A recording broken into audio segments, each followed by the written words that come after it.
suite dans Toy Hunter. La chasse au classique américain est ouverte. Batman, dans une vente du New Jersey. Adjugé à 80 au numéro 303. Merci, monsieur. Je pars vers le sud-ouest pour dénicher des jouets en or. 200 $. Est-ce que vous savez combien ça vaut? 3200? 4 ou 5 000 $. Tu dois me vendre ce jouet. Je suis Jordan Embro et on m'appelle Toy Hunter, le chasseur de jouets. Ça alors, c'est là que vous cachez vos trésors? Je collectionne et rachète des jouets depuis plus de 25 ans. Je suis tout excité. Je ratisse le pays et je fouille le moindre recoin. Eh mais vous savez combien ça vaut? Au milieu de cette Camelot. S'il y a des trésors dans vos coffres à jouets, Je viens de toucher un jouet de 17 000 $. je les trouverai. Même s'il s'agit de jouets, je ne suis pas là pour m'amuser. Je suis à Austin, une ville typiquement américaine. J'espère y trouver des grands classiques pas trop poussiéreux qui vont impressionner les gens de la côte Est. J'ai d'abord rendez-vous au magasin Wonko's, connu pour ses jeux. Et dans ce genre d'endroit, il y a toujours une cachette secrète. Bonjour, Jordan. Enchanté, Eric. Eric? Oui, nous sommes un des rares magasins d'Austin à vendre des jouets d'occasion. On dit que tout est plus grand au Texas. Oh oui, Je cherche de grandes pièces issues de grandes collections. super, alors c'est par là. Oh, génial! La fameuse cachette secrète. Oui, oui. Tout le monde en parle, tout le monde en entend parler, mais personne ne la voit. Quand on nous apporte des pièces vintage, en plus ou moins bon état, ou difficiles à vendre, on les stocke dans cette pièce. Alors là, j'adore.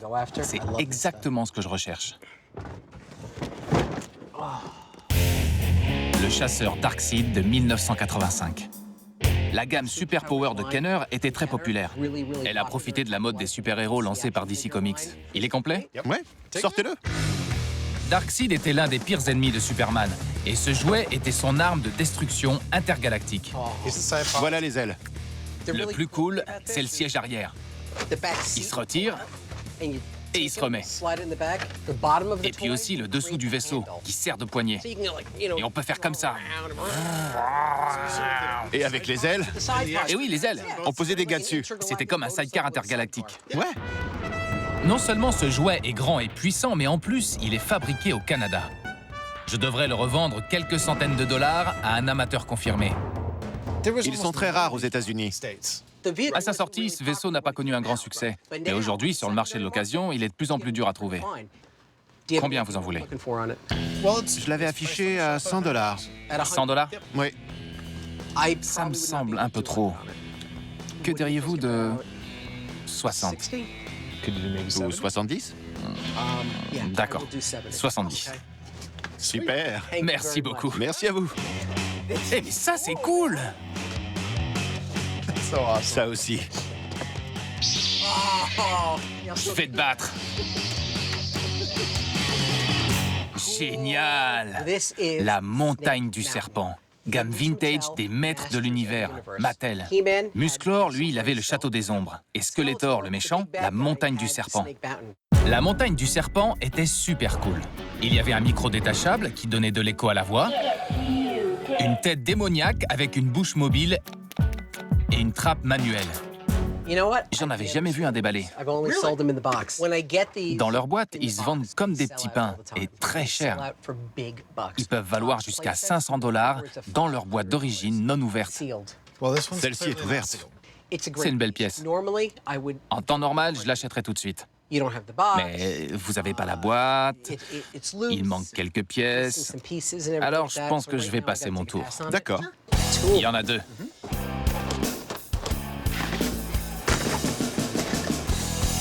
Ça, c'est cool. Oui. C'est la bataille des planètes. Oui, je me souviens, ils avaient des capes qu'ils utilisaient comme des armes. La bataille des planètes est un dessin animé japonais. Ça a été directement importé du Japon. Il y avait 5 ados super-héros. On les appelait la Force G. C'était une bande de jeunes. Ils avaient des armes et des voitures très cool. Ils se battaient pour défendre la Terre et ses colonies spatiales de la menace de la planète Spectra. Moi, quand j'avais 8 ou 9 ans, je regardais la bataille des planètes en rentrant de l'école. Le plus cool, c'est que c'était un dessin animé japonais. Ouais, Mais c'était pas toujours très bien traduit. Il y avait des lettres sur leur ceinture qui ne correspondaient pas à leur nom, comme par exemple sur celle de Speed Racer. Ouais, Il manque le S. bizarrement, elles sont très rares et elles peuvent monter jusqu'à 75 $ chacune. 60 $ les deux? C'est moins que ce que j'avais en tête. Que pensez-vous de 75? Vous savez quoi? Elles sont uniques, rétro, elles nous rappellent notre enfance, elles sont rares. D'accord. Marché conclu. Super. Merci. Merci à vous. Je les prends. Mettez-les avec le reste. Je m'amuse bien avec Eric. Il a beaucoup de trucs sympas, mais j'ai toujours pas déniché la perle rare pour les enchères. Ça, c'est du Star Wars vintage. J'adore ça. Mais ici, vous avez quelque chose qui détrône Star Wars. Et la seule chose qui peut détrôner Star Wars, c'est Kiss. Ils sont fantastiques. C'est la première fois que Mego a produit des figurines de Rockstar. Les premières poupées de Rockstar. La société Mego s'est fait un nom dans les années 70 en créant des figurines et des jeux basés sur les icônes de la culture pop, dont des musiciens très connus comme Kiss. Au début, ils devaient tous avoir la même tête, parce que Mego voulait économiser de l'argent. Ils ont dit au groupe Kiss, « On va fabriquer des poupées de vous et elles vont toutes avoir la même tête. » Ils ont répondu, « Pas question !» Ils voulaient tous être uniques. Alors, Gene Simmons ressemble à Gene Simmons. Ace Frehley ressemble à Ace Frehley. Peter Criss ressemble à Peter Criss. Mais malheureusement, Paul Stanley ressemble au capitaine du duo Captain and Tennille. Ils ont sûrement réutilisé sa tête. Quand les fabricants produisent des jouets ou des jeux qui ne se vendent pas très bien, ils les réutilisent souvent pour fabriquer d'autres jouets. Parfois ça marche, parfois ça rate. Alors, combien vous voulez pour l'ensemble? Je sais que, tout neuf dans leur boîte, ils valent 100 $ chacun. Mais comme je n'ai ni la boîte ni les guitares, je vous en propose la moitié. Ça fait 200 $. 200 $? Oui, Je vous explique. d'accord. Vous allez voir que je suis pas un mauvais gars. Neuf et dans leur boîte, ils valent plus de 100 $ pièce. Si vous aviez l'ensemble au complet dans la boîte, allez, je vous donnerais volontiers 400 $. J'irais même jusqu'à 500. Mais c'est pas le cas. Le costume de Gene est abîmé, son cou est décoloré, là il y a un peu de scotch, Paul a perdu une partie de sa ceinture, il y a un problème avec son genou. Ça me brise le cœur de voir des jouets dans un état pareil. J'ai très envie de les emporter chez moi pour les réparer. Mais voyons à quel point Eric est un fan de rock avant que je m'y attache trop. Qu'est-ce que vous diriez de 75 $? Plutôt 100. D'accord pour 100. Super. Merci beaucoup. Quand je pense que je rentre chez moi avec le groupe Kiss. Génial. Mon premier rendez-vous à Austin a été fructueux. J'ai acheté 2 figurines de la bataille des planètes, 75 $, et j'espère en obtenir 150 à la vente aux enchères. J'ai acheté 100 $, un lot complet de figurines Kiss Mego sans leur boîte. Si je les remets en état, je peux en obtenir 225 $. Le vaisseau Darkseid dans sa boîte m'a coûté 70 $. C'est un jouet canadien pas facile à vendre, mais j'espère en obtenir 100 $. Avec tout ça et les 6 autres jouets de super-héros, je pense gagner environ 1000 $ si je trouve les bons acheteurs. Allez, merci encore. Soyez sages, mais pas trop. Ouais, on s'appelle. J'ai quelques bons articles pour la vente aux enchères du New Jersey. Mais je profite de mon séjour au Texas pour rendre visite à mon amie Rebecca. C'est vraiment la personne qu'il faut voir. Elle a une immense collection de jouets, mais je l'ai encore jamais vue. Salut. Ça va? Et toi? Il y a au moins 2000 jouets dans ma maison. Des peluches, des poupées Glamour Gals, des Barbies, des bisounours, tout ce qui a un visage. Andy Gibb. J'ai inventé un petit jeu avec lui. Je quitte la pièce, D'accord. tu le caches quelque part, Pourquoi? et des semaines après ton départ, je le retrouverai. Une sorte de cache-cache. Oui, je quitte la pièce et tu le caches. D'accord.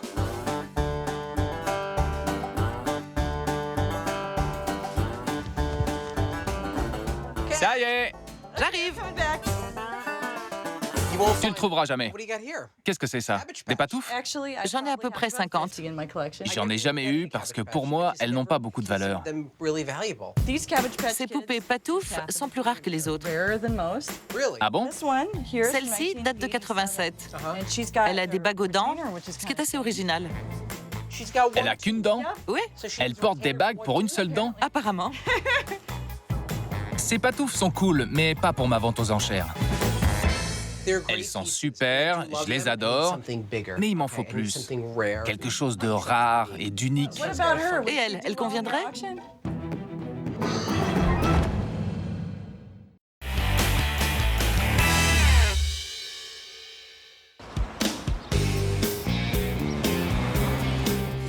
Je suis à Austin, chez mon amie Rebecca, à la recherche d'un jouet très spécial.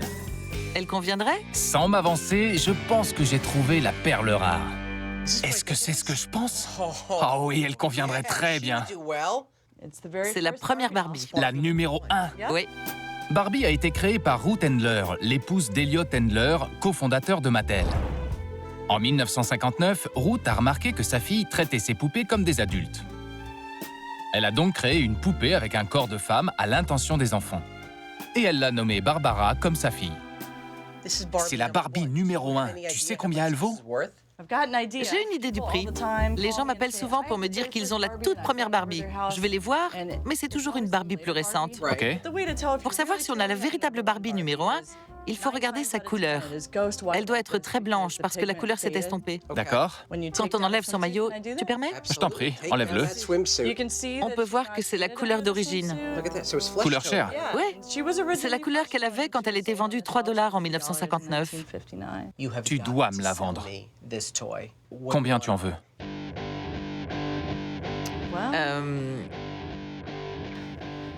3200 $? 3200. Cette Barbie est parfaite. Elle est célèbre, classique et rare. Mais c'est beaucoup d'argent.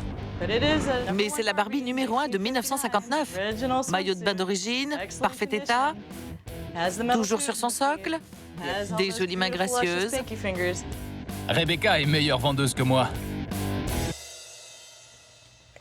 Je peux pas te donner 3200. C'est son prix de vente et je dois gagner un peu. Qu'est-ce que tu dirais de 2700? Je descendrai jusqu'à 3000, mais je sais pas si je peux descendre moins. Et 2800? On coupe la poire en deux? 2900. 2900? 2900. C'est ça. Et en liquide. D'accord, pour 2900. C'est bon? Marché conclu. Ouais? Ouais? Chez Rebecca, j'ai acheté une première édition de la Barbie Mattel pour 2900 $. J'espère en tirer 3400 à la vente aux enchères. Mais c'est pas fini. J'ai encore un rendez-vous prometteur. Je me rends chez Tim. C'est un grand collectionneur de Superman. Il s'occupait même des acteurs des films Superman pendant les congrès. Non seulement il collectionne, mais parfois il vend. Bonjour Tim. Comment ça va? Bien, enchanté. Superman est mon héros préféré parce qu'il incarne toutes les belles valeurs. On aspire tous à être bons envers les autres. Vous les stockez ici? Oui, C'est la forteresse de la solitude. oui. Est-ce que je rêve ou est-ce que j'ai été téléporté sur Krypton? Vous jouez avec? Oui, il fonctionne. Ça me rappelle tellement de souvenirs. Il a été créé par Atari. Quand je pense à Atari, je pense aux consoles de jeux. Space Invaders. À l'époque, c'était le top.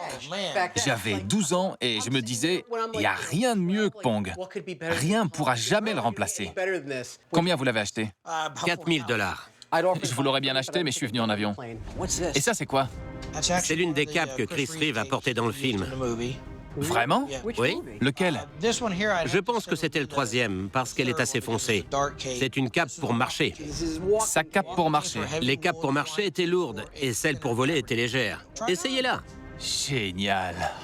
Combien de fois dans une vie on a la chance de voir un costume de Superman, mais aussi de le porter?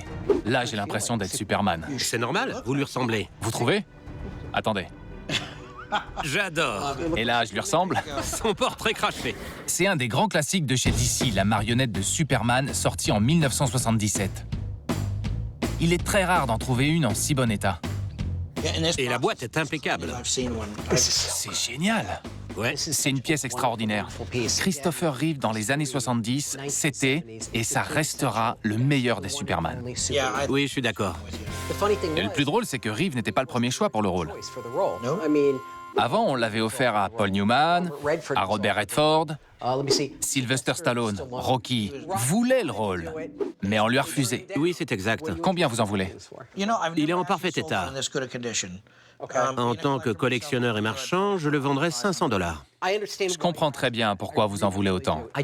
Mais à ce prix-là, je vais rien gagner dessus. Sans vouloir vous rouler, je vous en propose 250 $. Et 400? 400, c'est... 100 de moins. Je sais. Je peux vous en donner 300. Coupons la poire en deux. 350. Mais ça fait mal. 350? Ouais, D'accord, 350. ça marche. Ok, je suis content. Tant mieux. Oh, waouh, c'est cool. C'est pas un Superman, c'est Batman. Cette figurine de 1975 a l'air basique par rapport aux standards actuels. Les super-héros de chez Mego. Mais ce Batman fait partie d'une gamme de jouets très intéressante. C'est un super-héros. Il est vintage, il est très bien réalisé. Il y a Batman, Robin et le Joker. Et il y a aussi le prix d'origine, 1,14 $. C'est exceptionnel. Je suis d'accord, je vous en propose 2 $. Non, je plaisante. Je sais à quel point Tim aime Superman. Mais voyons à quel point il aime Batman. Je pourrais le vendre environ 150 $ en direct et peut-être 225 dans une vente aux enchères ciblée. Qu'est-ce que vous diriez de 100 $? C'est pas assez. Je vous propose 125. Entre les deux. On dit 115? D'accord. Ouais? Parce que c'est vous. D'accord. Je vais sûrement m'en vouloir. N'ayez pas de regrets. J'ai beaucoup dépensé, mais j'ai déniché quelques très belles pièces chez Tim. J'ai acheté 115 $ une figurine Batman de chez DC Comics et je pense pouvoir en tirer environ 250 $. Ma meilleure trouvaille, c'est un Superman en parfait état pour 350 $. J'espère en obtenir 500 à la vente aux enchères. Avec ces derniers achats, en plus des précédents, mon voyage à Austin est un véritable succès.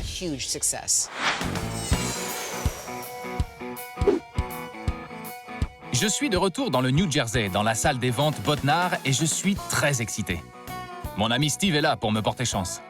C'est la vente du New Jersey. Mes trouvailles texanes devraient remporter un grand succès. Adjugé à 20 $. Dans une vente aux enchères, il y a du bon et du mauvais.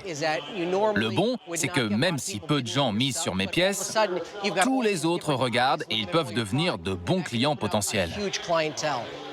Le mauvais, c'est que c'est toujours un pari. Certaines choses ne se vendent jamais. Maintenant, le vaisseau Darkseid. J'ai décidé de commencer par le vaisseau Darkseid, à cause de sa grande boîte très attractive. C'est un bon moyen d'attirer l'attention. 300, 300, 300, 200, 200, 200, 100. Quand j'ai acheté le vaisseau Darkseid, j'étais pas sûr de faire un bénéfice. 75, 75, qui pour 80? J'ai 75, quelqu'un à 80? Quelqu'un à 80? Mon instinct m'a pas trahi. Personne n'a l'air intéressé. Dernier appel à 90. Adjugé pour 80 au numéro 303.